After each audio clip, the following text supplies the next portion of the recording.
Ibihe byiza kuri wowe udukurikira kuri Baza Muganga. Uyu munsi tugiye kureba inama 8 zadufasha kugira uruhu rwiza, uruhu rutoshye, uruhu runyerera kandi uruhu rubereye amaso. Njye nitwa Dr. Safari Bizimana, bashimiye kuba mudukurikiye. Nimba ari ubwa mbere ubonye amavideo yacu, turagusaba gukanda kuri subscribe munsi y'iyi video, ukande kuri like, kandi nimba ufite ikibazo, ufite igitekerezo, wacyandika muri comment munsi y'iyi video. Urabona ahantu handitse comment, wandike ikibazo cyawe, wandike igitekerezo cyawe, biradufasha cyane. Abantu benshi bifuza kugira uruhu rwiza, nyamara ugasanga bari gushakisha amavuta yo kwisiga, bakazenguruka mu mavuta atandukanye. Rimwe na rimwe ugasanga ayo mavuta yabagizeho ingaruka, yatumye bagira ibiheri byinshi mu maso. Kandi hari uburyo bwiza, uburyo karemano umuntu ashobora gukoresha akagira uruhu rwiza, akagira uruhu rutoshye, rubereye amaso. Uburyo bwa mbere tugomba kumenya ahangaha ni ugukaraba buri munsi. Buri munsi tuvuga ahangaha ni ugukaraba buri masaha 24. Hari abantu bagira isuku irenze, bakaraba 3 ku munsi, 2 ku munsi, kubera ko bumva ko bagomba kugira isuku, kandi iyo suku nyamara ikaba yagira ingaruka ku ruhu rwabo. Nk'uko tubizi, uruhu rwacu rufite akamaro ko kuturinda mikrobe zishobora kwinjira imbere mu mubiri zikaba zadutera indwara runaka, amavirusi n'ibindi byose. Uruhu rero iyo tutarurinze neza ngo turukorere isuku, rutume rukora neza, ibi byose bishobora kutugiraho ingaruka, bikaba byatuma tunarwara indwara zitandukanye zatewe n'uko tutabashije kurinda uruhu rwacu ngo rumere neza. Rero nk'uburyo tuvuga ngaha bwa mbere ni ugukaraba buri masaha 24, apana gukaraba 3 ku munsi. Uburyo bwa kabiri tugomba kubona ahangaha ni ukunywa amazi meza, kandi ukanywa amazi yuzuye. Nk'uko duhora tubivuga mu mavideo atandukanye, kunywa amazi ni ingirakamaro. Ntabwo turakora video isobanura neza akamaro k'amazi ku ngingo zitandukanye z'umubiri, ariko nabyo turi kubitegura, tuzabikora. Ariko ahangaha tugomba kumenya ko kugira uruhu runyerera, uruhu rwiza, uruhu rubereye amaso, ni uko ugomba kunywa byibuze 2.5 litiro buri munsi. Ahangaha tuvuga ko kugira ibi ngibi bishobore, kubera ko dusanga benshi bibananira, ugomba kunywa 1 litiro mu gitondo. Wahasanga udashobora kunywa ayo mazi kubera ko wumva uburyohe bwawe utabumenyereye, washyiramo indimu, ugashyiramo indimu nkeya kugira byibuze bwa buryohe bw'amazi buhinduke, ntibikubangamire. Iyo ndimu yagufasha, ariko ukamakinga sure yuko wanyweye 2.5 litiro buri munsi. Mu gitondo wanywa 1 litiro, ku manywa mbere yo kurya ifunguro ryo ku manywa rya saa sita ukanywa amazi iminota 30 mbere yo kurya, na nimugoroba saa 9, saa 10, saa 11 ukanywa 1 litiro y'amazi. Ibi bituma umubiri wawe ukora neza, bigatuma rwa ruhu rwawe ruhora runyereye, cyane cyane ko uruhu nk'uko twabivuze ko ari barriere ituma mikrobe zitinjira. Iyo urwo ruhu rero ruri kubona amazi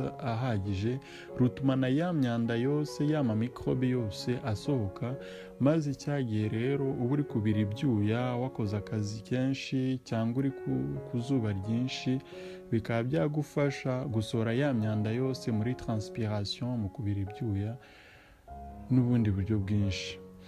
Ikindi cya gatatu tugomba kumenya ahangaha ni ukugira indyo yuzuye. Indyo yuzuye tubona ahangaha ni indyo irimo zinc, indyo irimo vitamine C, n'indyo irimo amaproteine. Iyo ndyo yuzuye irimo amavitamine akenshi tuyibona mu mboga, tukayibona mu mbuto. Izi mboga rwatsi rero ziba zirimo iriya zinc, ziba zirimo n'andi mavitamine menshi, yaba amavitamine B n'amavitamine C. Ziriya mbuto tuvuga nazo ziba zirimo vitamine C yuzuye. Rero kugira uruhu rwiza ni uko iyo zinc iba yuzuye, kuko iriya zinc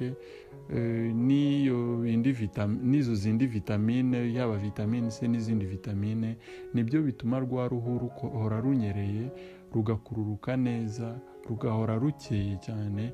Ibyo rero bikaba byagufasha kugira uruhu rwiza. Ariko ikindi twakongeraho ni uko iyo zinc ikora ku ruhu inatuma umuntu atagira bya biheri, kuko bya biheri biza kubera ko wagize zinc nkeya. rero mu kwirinda rya imbuto ry'imboga, yaba imboga rwatsi, ibi bizafasha uruhu rwawe gukora neza, gusohora imyanda no kwirinda bya bindi byose by'ibiheri abantu bakunze kugira ku ruhu, bikaba byakwangiza uruhu rwabo. Ikindi tugomba kumenya aha ngaha ni ugukora siporo no kwirinda stress. Twese tuzi ko iyo umuntu ari gukora siporo, imyanda yose isohoka muri bya byuya biba byasohotse, imyanda irasohoka, kandi iyo umuntu ari gukora siporo bizwi ko umuntu atakaza amazi menshi. Nk'uko twabivuze rero, umuntu agomba kunywa amalitiro 2 cyangwa 2 n'igice buri munsi, ariko igihe wakoze siporo ugomba kumenya ko y'amazi yawe ugomba kuyongeraho, kubera kuba watakaje amazi menshi ugomba gufata byibuze amalitiro 3 n'igice kugira ya mazi watakaje asimburwe, kugira umubiri wawe ukore neza, rwa ruhu rwawe rukore neza, ya myanda yose yasohotse isohoke, maze uruhu rwawe rukomeze gukora neza. Icya gatanu tugomba kubona aha ngaha ni uko umuntu agomba gusinzira neza. Igihe twigishije uburyo umuntu ashobora gukoresha kugira asinzire neza, twigishije ko igihe umuntu asinziriye niho haba reparation, niho haba umubiri utangira gusana utunyangingo tuba twapfuye, tuba twangiritse. Ibi rero biraza no kuri rwa ruhu. Umubiri wacu tuwukoresha umunsi ku munsi, kandi mu bice bikora cyane n'uruhu rurakora cyane. Rero kugira umubiri ubashe gusana twa tunyangingo twapfuye ku manywa igihe twari turi gukoresha umubiri, ibi bikorwa igihe umuntu asinziriye.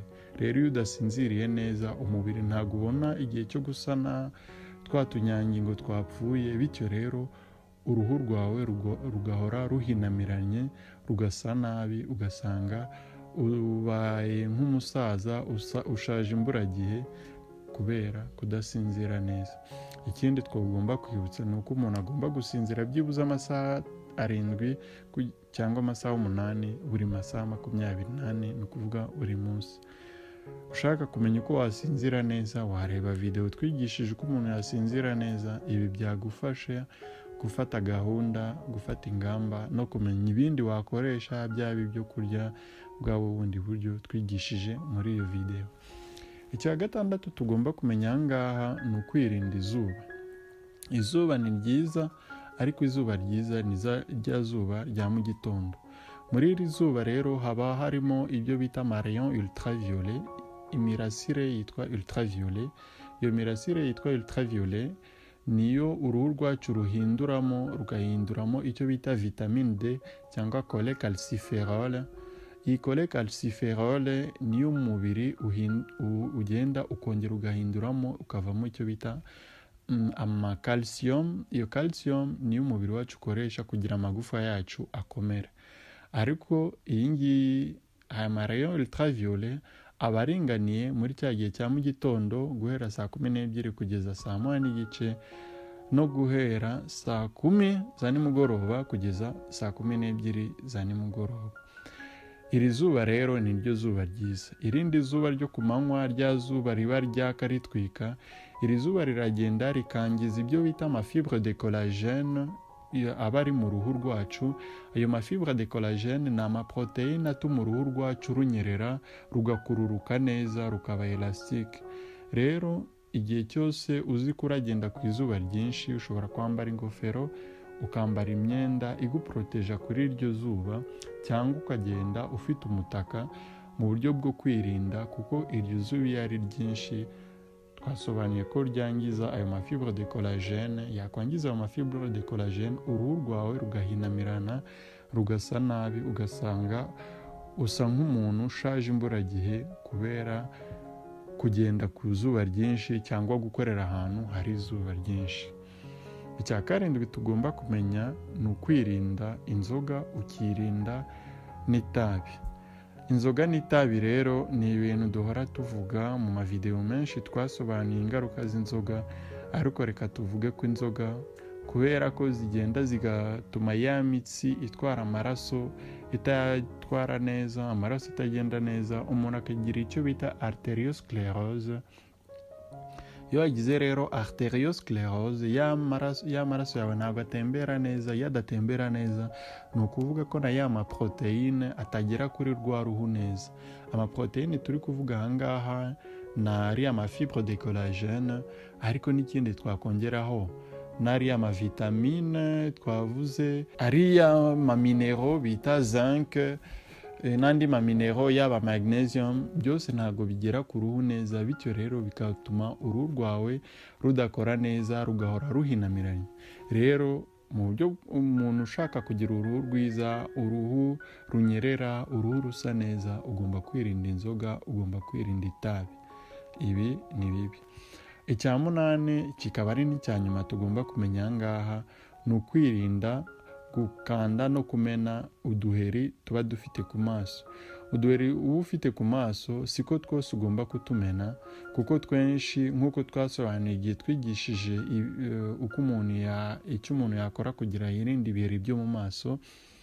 Ibyo biheri akenshi biba byaje kubera imisemburo yahindutse, cyane cyane ku bakobwa cyangwa abadamu, ariko no ku bahungu, abagabo, abangavu. Ibyo biheri hari igihe biza kubera ko iyo misemburo ya testosterone yabaye myinshi. Iyo yabaye myinshi rero bituma umubiri ukora y'amavuta sebum nyinshi. Iyo sebum ikaba yatuma haba inflammation y'ayo maporo, maze ibyo biheri bikaza. Si byiza rero kubona ako gaheri ngo uhite ukamena, ahubwo urakareka kamara gukura kuko nyine kakimena, cyangwa wabona kakuze neza akaribwa ukamena. Naho kukamena katarakura, ibyo bituma ibiheri biba byinshi, maze isura yawe ugasanga yabaye umukara kandi uri inzobe, cyangwa ugasanga isura yawe yatukuye kubera kumena ibyo biheri bitarakura.